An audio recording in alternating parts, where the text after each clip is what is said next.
Yeah, so let's look bigger picture with the Suns. They have Devin Booker on this team, All NBA, All Star. He's going to be on Team USA, potential future Hall of Famer. The Phoenix Suns were swept by Anthony Edwards. This was not a team that was built to lose in the first round of the playoffs, Mr. Wilbon, let alone not win a single game. And you can't just go out there and think you're going to win off talent. I mean, saying it respectfully, I don't know how teams are going to guard us. Where did the Phoenix Suns go wrong? How does an all-star studded team struggle year after year after year to compete for an NBA championship?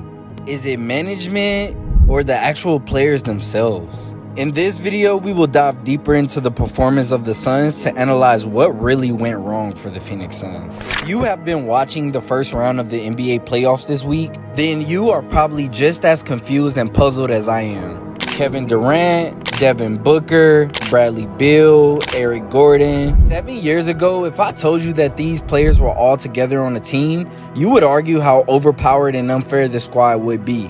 However, it's 2024 and the same exact lineup cannot seem to make it out of the first round with at least some dignity. But why?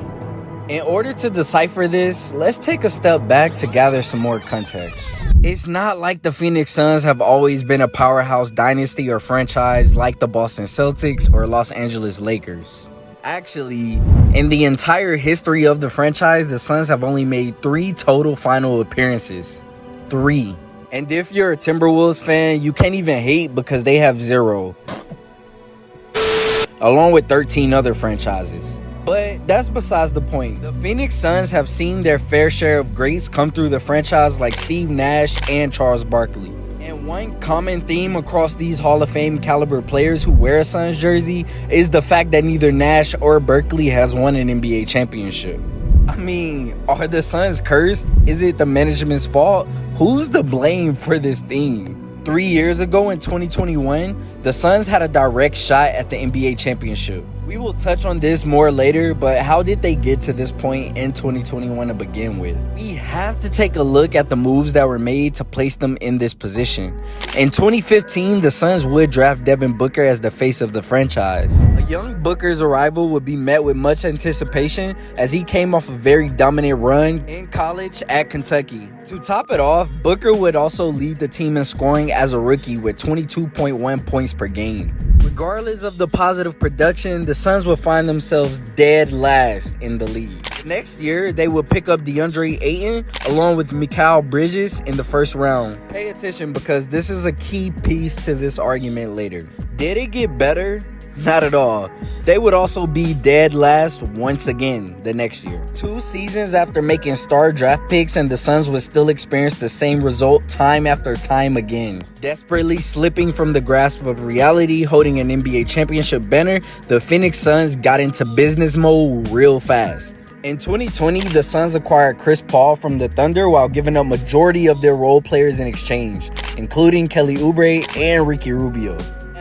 Was this a good trade? Maybe. That same year, the Suns would get closer to their first taste of postseason success in over a decade. Finishing the season with a 51-21 record, the Suns would make an outstanding run facing the LA Clippers in the Western Conference Finals.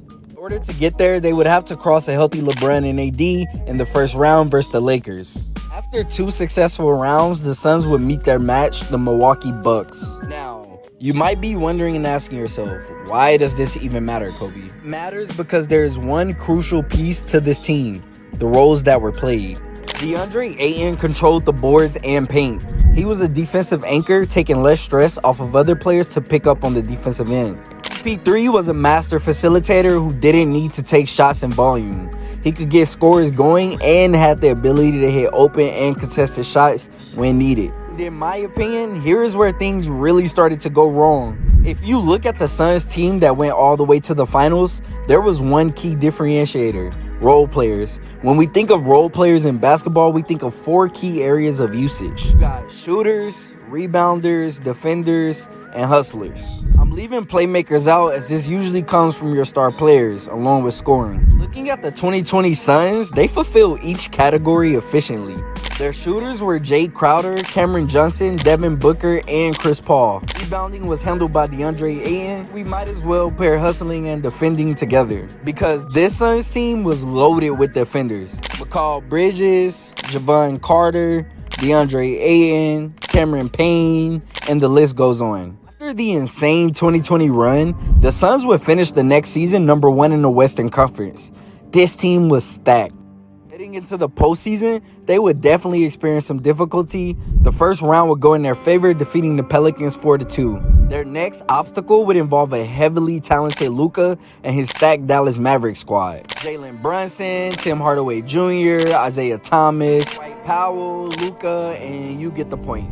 This Dallas team had more than enough weapons to give the Suns just enough trouble in a 7-game series. And the Suns would be eliminated, forcing them to head back to the drawing board for next season. So, where did the Phoenix Suns really go wrong? In 2023, the Suns arguably made one of the worst management decisions, and it still haunts them to this day. Going into the offseason, many of the Suns' key players became free agents. Now, I know many of you are familiar with the saying, if it ain't broke, don't fix it. And common sense would say that's what we would expect the GM to also think, since they were knocking on the doorstep of a championship for the past 2 seasons prior to 2023.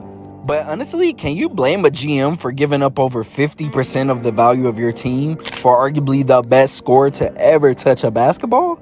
Well, it doesn't matter because that's what happened. In 2023, the Suns gave up Jay Crowder, Mikal Bridges, and Cameron Johnson in the 3-way trade that brought the franchise Kevin Durant and TJ Warren. But they wouldn't just stop here. They would also give up Chris Paul to acquire Bradley Beal, a well-known bucket getter. See, there was one slight issue now that was being created. Instead of having a diverse team where players can shine in different skill sets that are unique to them, defending, rebounding, and shooting, just to name a few, now they would be giving up the exact players who could fulfill those roles for more ISO bucket getters? Huh? It would go on to pick up Eric Gordon this past offseason to add to the squad. So now you got Devin Booker, Kevin Durant, Eric Gordon, Bradley Beal, all which are primary ball handlers, all which like to put up high volume to get into their respective games.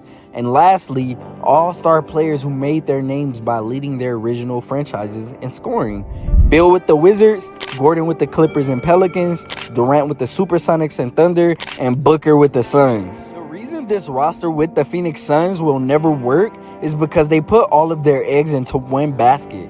More simply put, the players that they traded their entire team away for can't play defense at the same level as the role players who can only focus on it. They can't rebound and are not willing to sacrifice their scoring for a better chance shot at the title. Basketball is a team sport, and at the end of the day, you need the right pieces for your team before your team can become successful. The Suns simply do not have those pieces. Without DeAndre Ayton, Mikal Bridges, Payne, and the many others who play vital roles in team effort wins, it will always be difficult to compete with a team that has more weapons. If you really watch basketball, the NBA postseason is won with your role player production, not your star players. So, what's next for the Suns? In my opinion, I think this is the end of an era for Kevin Durant. After watching Game 2 and 3 of their matchup against the Timberwolves, something just seemed inherently off. Durant wasn't as aggressive as we usually see him when scoring the ball. Instead, he was okay standing in the corner while Eric Gordon and Booker went to work. Where do you think Kevin Durant will go next? Do you think we will ever see the Suns in the championship? If you enjoyed this video, you may also want to know how the Indiana Fever are genius or how good Caitlin Clark was actually. Click these videos.